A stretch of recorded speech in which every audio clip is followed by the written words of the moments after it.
One man stared into the abyss of human suffering and found God. The other stared into the same abyss and declared God was dead. Fyodor Dostoevsky and Friedrich Nietzsche, two titans who dissected the human soul with surgical precision, yet reached opposite conclusions about what they found inside. And their war over the meaning of humanity still rages inside each of us. Dostoevsky wrote from the depths of a Siberian prison camp. Nietzsche wrote from the heights of Alpine solitude. One believed suffering redeems us, the other believed suffering must be conquered. Redemption versus conquest. But here is what nobody tells you. These two men never met, they never exchanged a single letter. And yet they were locked in the most profound intellectual battle in history, a battle over what it means to be human. Today, we are going to follow both of them into the darkest corners of the human soul, and by the end, you will have to choose a side. Man is a mystery, it must be unraveled. Let us begin. The prison and the peak. In 1849, Fyodor Dostoevsky stood before a firing squad. He was 28 years old. The rifles were raised. He could hear his own heartbeat counting down the final seconds of his life. And then, at the last moment, a messenger arrived with a pardon from the Tsar. The execution was a staged performance, a psychological torture designed to break him. It did not break him, it remade him.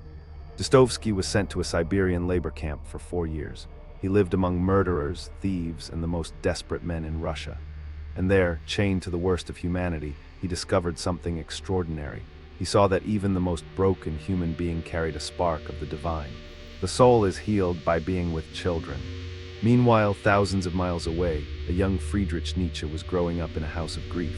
His father, a Lutheran pastor, died when Friedrich was only 4. The boy was raised by 5 women in a suffocating atmosphere of piety and mourning. Grief shaped a genius. Where Dostoevsky found God in the pit, Nietzsche would climb to the highest peaks of thought and declare that God was an illusion. 2 childhoods, 2 wounds, 2 completely different responses to human suffering, but which response reveals more truth about who we really are? The underground man. In 1864, Dostoevsky published a short novel that detonated like a bomb in the heart of Western thought. Notes from Underground. The narrator is not a hero. He is spiteful, petty, contradictory, and paralyzed by his own consciousness. He knows what is good, and he deliberately chooses what is bad. Why? Because Dostoevsky understood something that the rational thinkers of his age refused to accept. Human beings are not rational creatures. We do not want what is good for us. We want what proves we are free.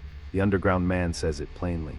Give a man everything he needs, build him a perfect society, and he will destroy it on purpose, just to prove that he is not a piano key being pressed by the laws of nature. Man is sometimes extraordinarily passionately in love with suffering. Think about your own life. How many times have you chosen the harder path, not because it was better, but because something inside you needed to prove you could? That is the underground man living inside you. If this ancient battle between reason and freedom is resonating with you, hit like and subscribe to keep exploring the depths of human wisdom with me. Because Nietzsche had a very different answer to why we suffer, and it changes everything. God is dead. In 1882, Nietzsche wrote 3 words that shook the foundations of Western civilization. God is dead. But most people misunderstand what he meant. Nietzsche was not celebrating, he was terrified. He put these words in the mouth of a madman who runs through the marketplace with a lantern, screaming at people who do not understand the catastrophe that has occurred. God is dead, God remains dead, and we have killed him. Nietzsche saw that science, reason, and modernity had undermined the religious foundations that gave life meaning for thousands of years. And without God, there was nothing holding up morality, purpose, or value. Everything was permitted, everything was meaningless. Morality crumbles without foundation. Now here is what makes this a war with Dostoevsky. 20 years earlier, Dostoevsky had already predicted this exact crisis. In The Brothers Karamazov, the character Ivan declares that without God, everything is permitted. But where Nietzsche saw this as a challenge to overcome, Dostoevsky saw it as a warning. Remove God, Dostoevsky argued, and you do not get freedom. You get chaos. You get suffering without redemption. You get the underground man choosing destruction just to feel alive. But Nietzsche believed we could build something greater from the ruins. The Übermensch. Nietzsche's answer to the death of God was not despair, it was creation. He proposed the Übermensch, the overman, a human being who creates their own values, their own meaning, their own purpose. Man is something that shall be overcome. The Übermensch does not look to heaven for answers. The Übermensch does not follow the herd. The Übermensch says yes to life in all its suffering, all its chaos, all its beauty. Create your own meaning. This is Nietzsche at his most inspiring. He is telling you that you do not need a cosmic father to give your life purpose.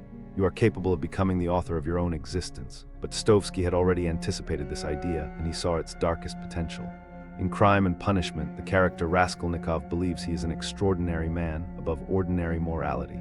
He believes he has the right to kill because great men make their own rules. So he murders an old woman with an axe to prove his theory. And what happens? He does not become the Übermensch. He collapses into guilt, paranoia, and psychological torment. Dostoevsky was warning us. The man who places himself above morality does not ascend. Pain and suffering are always inevitable for a large intelligence and a deep heart. He falls, and this brings us to the deepest point of their disagreement. Suffering's purpose. This is where the battle gets personal, because how you answer this question determines how you live your entire life. Does suffering have meaning? Dostoevsky said yes, absolutely yes. Suffering is not punishment. Suffering is transformation. In his greatest novel, The Brothers Karamazov, the monk Father Zosima teaches that love born from suffering is the most powerful force in the universe. Through suffering, the soul learns what the mind cannot teach. Dostoevsky believed that when you suffer and choose love anyway, when you are broken and choose compassion anyway, you become something greater than you were before. Nietzsche also valued suffering, but for entirely different reasons. He did not see suffering as a path to God. He saw it as the forge of greatness. Suffering forges greatness. What does not kill me makes me stronger. For Nietzsche, suffering is the price of power. You endure it not to become holy, but to become mighty. One says suffering makes you sacred, the other says suffering makes you strong. And here is the question you need to ask yourself. When life has broken you, what pulled you back together? Was it faith in something greater, or was it sheer force of will? The answer reveals which philosopher already lives inside your soul. Love versus power. At the core of this intellectual war lies a fundamental disagreement about what drives human beings. Dostoevsky believed the deepest force in human nature is the need for love. Not romantic love, something far more radical. The love that forgives the unforgivable. The love that sees beauty in the broken. In The Idiot, Prince Myshkin embodies this love. He is gentle, compassionate, and sees the divine in everyone he meets. The world calls him a fool. Compassion is the chief, and perhaps the only law of human existence. Nietzsche would have called Myshkin weak. For Nietzsche, the driving force of human nature is not love. It is the will to power. Not power over others, but power over yourself. The drive to grow, to create, to become more than you are. The wish to be loved is the last illusion. Give it up and you are free. This is perhaps the sharpest divide between them. Dostoevsky sees a world where the strongest act is to kneel before another human being and say, "I forgive you." Nietzsche sees a world where the strongest act is to stand alone on the mountaintop and say, "I am enough." Kneel or stand alone. Both visions are beautiful, both are terrifying, and both reveal a truth about who you are that you may not be ready to face. Madness and faith. Now we come to the part of this story that haunts both legacies. In January 1889, Friedrich Nietzsche walked out of his boarding house in Turin, Italy. He saw a horse being beaten by its driver. He threw his arms around the horse's neck and collapsed, weeping. He never recovered. He spent the last 11 years of his life in complete mental darkness. The man who declared God dead ended his conscious life in an act of overwhelming compassion for a suffering creature. The irony is almost too painful to bear. And Dostoevsky, he spent his final years consumed by epileptic seizures that left him trembling on the floor. But between the seizures, in those moments of clarity, he reported experiencing what he called a sensation of paradise. A light so overwhelming that he would have traded his entire life for 5 seconds more of it. In those 5 seconds, I lived through a whole human existence. I am a child of the age, a child of disbelief and doubt. One man lost his mind and found compassion. The other lost his body and found the divine.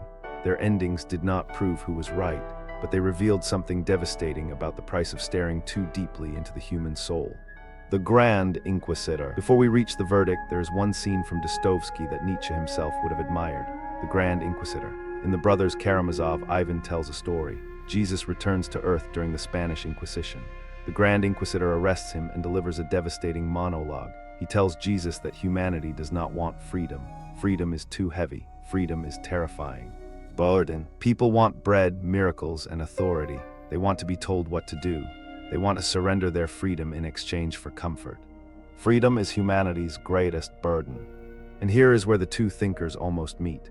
Nietzsche would agree completely with the Inquisitor's diagnosis. Most people cannot handle freedom. Most people are what Nietzsche called the last man, comfortable, content, seeking only pleasure and safety. Did we not give them everything they wanted, and they still chose chains? But where Nietzsche says the answer is the Übermensch, the rare individual who seizes freedom, Dostoevsky offers something different. In the story, Jesus responds to the Inquisitor's entire argument with a single act. He kisses the old man on his bloodless lips. No argument, no debate, just love. And the Inquisitor is shaken to his core. That is Dostoevsky's answer. Freedom is not conquered by will, it is unlocked by love. Mirror of truth. So who understood humanity better? Let us be honest with ourselves for a moment, because the answer is not as simple as picking a winner. Look at the world around you. When you see people chasing power, status, and dominance, refusing to be told what to do, insisting on creating their own path, you are seeing Nietzsche's vision of human nature. He understood our pride, our ambition, our refusal to be ordinary. We are creatures who would rather reign in hell than serve in heaven. But when you see a mother sacrificing everything for her child, when you see a stranger helping someone who can never repay them, when you see someone forgiving the person who destroyed their life, you are seeing Dostoevsky's vision. He understood our capacity for irrational, self-sacrificing, world-changing love. Nietzsche understood what we are capable of becoming. Dostoevsky understood what we are. Potential versus essence. And perhaps that is the real answer. They were not opponents. They were two sides of the same mirror, each reflecting a truth the other refused to see. But there is one final lesson that settles this question in a way neither philosopher expected. The verdict. Here is what I believe after years of studying both of these extraordinary minds. Nietzsche was the greater diagnostician. He saw the sickness of modern life with terrifying clarity, the death of meaning, the rise of comfortable mediocrity, the desperate need for something higher than mere survival. His prescription, become the Übermensch, create your own values, say yes to all of life, remains one of the most empowering ideas ever conceived. He who has a why to live can bear almost any how. But Dostoevsky was the greater healer, because he understood that the cure for human suffering is not more strength, it is more love, not sentimental love, fierce, painful, sacrificial love, the kind that looks at the worst of humanity and still says, you are worth saving. Nietzsche tells you to climb the mountain alone. Dostoevsky tells you to go back down and carry someone with you. To love someone means to see them as God intended them. The world needs both visions. You need the strength of Nietzsche to face life without illusions, and you need the love of Dostoevsky to make that life worth living. The question is not who understood humanity better. The question is which understanding do you need more right now? Two giants, two visions, one human soul caught between them. Dostoevsky descended into the darkest prisons and found light. Nietzsche ascended to the highest peaks and found the courage to create meaning from nothing. Descent and ascent. You carry both of them inside you. The part that wants to stand alone and be unbreakable, that is your Nietzsche. The part that wants to kneel beside someone in pain and say you are not alone, that is your Dostoevsky. Do not choose one, integrate both. Be strong enough to face the abyss and loving enough to pull someone else out of it. The mystery of human existence lies not in just staying alive, but in finding something to live for. If you made it this far, comment Soul Mirror if this battle changed how you see yourself. The wisdom of the ages is yours, use it well. If this unlocked something in you, subscribe for more. The vault has more treasures waiting.